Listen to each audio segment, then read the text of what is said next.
Hello everyone, আমি পারো। আশা করছি তোমরা সবাই ভালো আছো, আমিও ভীষণ ভালো আছি। চলে আসলাম তোমাদের সাথে নতুন একটা ভ্লগ ভিডিও শেয়ার করতে। আজকের ভিডিওটা একটু স্পেশাল হবে, তো কেউ স্কিপ না করে পুরো ভিডিওটা অবশ্যই দেখবে।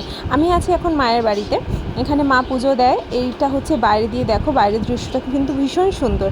এখানে অনেক গাছপালা আছে, পিছন দিকটা একটু বাগান মতন আছে, ড্রেন আছে, অনেক কিছুই আছে এখানে।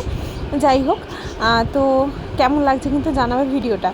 এটা হচ্ছে মায়ের রুম, আর এই অগোছালো অবস্থাটা আমার মাম্মাম করেছে, গুছানোই ছিল।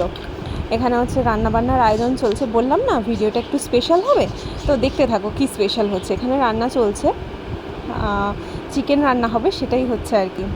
মা এতক্ষণ রান্না করছিল, তো মা এখন হচ্ছে চিকেনটা ধুতে গিয়েছে, যার কারণে দিদি করছিল। আর এখানে দেখো কি, বুঝতেই পারছে নিশ্চয়ই, হ্যাঁ বার্থডে। আজকের হচ্ছে আমাদের বড় সোনামায়ের জন্মদিন। এই যে বড় মাম্মাম আর ছোটো মাম্মাম দুজনে একসাথে খেলা করছে। দুই বোনে যেমন ঝগড়া করে, তেমন মারামারি করে, আর তেমন খেলাও করে একসাথে। বনে মনে থাকলে যা হয় আর কি। এখানে হচ্ছে বড় মাম্মাম রেডি হয়ে গেছে, ওর পাপা ওকে একটু রেডি করে দিচ্ছে। আর এই যে ডেকোরেশনটা দেখলে, এটা সম্পূর্ণটাই ওর পাপা নিজের হাতেই করেছে। খুব সুন্দর করে সাজিয়েছে, মাম্মামকেও খুব সুন্দর লাগছে। সবাই মাম্মামকে বার্থডেতে উইশ করবে, এখানে সবাই চলে এসেছে দেখো। আর হচ্ছে সবার সামনে এখন কেক টেক কাটা হবে। মাম্মাম কিন্তু এখন বোঝেই না যে আসলে হচ্ছেটা কি।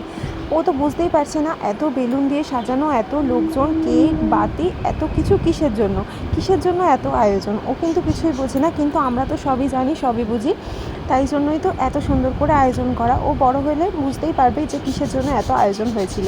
কিন্তু এই যে দিনগুলো, এগুলো তো আর ফিরে আসবে না, তাই জন্যই এত সেলিব্রেশনের আয়োজন করা। দেখতে দেখতে কিন্তু বড় মাম্মাম 2 বছরে হয়ে গেল। এই তো কয়েকদিন আগেই যেন কোল আলো করে আসলো। এটা আমার দিদির মেয়ে, তাই জন্য বলছি এটা আমাদের বড় মাম্মাম।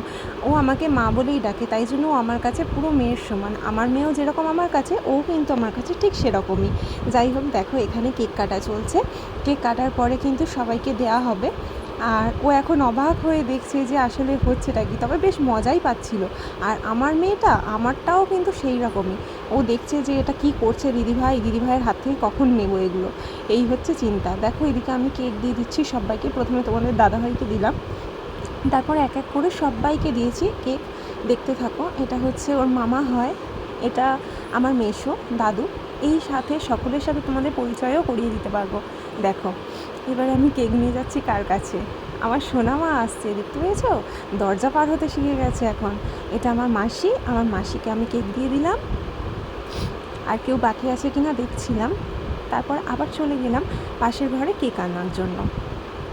দেখো এখনও কিন্তু সবাইকে কেক দেওয়া বাকি আছে, কাদের কাদের বাকি আছে সেটাই দেখছি। একটা একটা করে কেকের প্লেট তুলে নিচ্ছি সবাইকে দেবো বলে। এই ঘরে সকলকে মোটামুটি দেওয়া হয়ে গেছে, সেই ভিডিও ক্লিপটা আর নেওয়া হয়নি, তো অসুবিধা কিছু নেই। এখানে আমি আর বাকি কেকগুলো নিয়ে নিচ্ছি আর সবাইকে দেবো বলে। আজকে কিন্তু সন্ধেটা ভীষণ ভালো কাটলো, ভীষণ মজার সাথে কাটলো। আর এই রকম করে আমাদের সোনামাটা কিন্তু অনেকটা বড়ও হয়ে যাচ্ছে। তো যাই হোক, কী আর করার, বাচ্চা তো বড় হবেই, সব কিছুর মাঝে হাসি আনন্দও মিশে থাকবে। সেই হাসি আনন্দটুকু তোমাদের সাথে ভাগ করে নিতে পেরে আমারও ভীষণ ভালো লাগলো। আর তোমাদের ভিডিওটা কেমন লাগছে কিন্তু অবশ্যই আমাকে কমেন্ট করে জানাবে। আর ভিডিওটা ভালো লাগলে লাইক, সাবস্ক্রাইব অ্যান্ড শেয়ার করতে কেউ কিন্তু ভুলবে না, ঠিক আছে? সবাইকে চলো টাটা, বাই বাই। আবার দেখা হচ্ছে তোমাদের সাথে পরবর্তী ভিডিওতে। ততক্ষণ সবাই সুস্থ থাকো, ভালো থাকো, আর আমার সাথে থেকো। টাটা।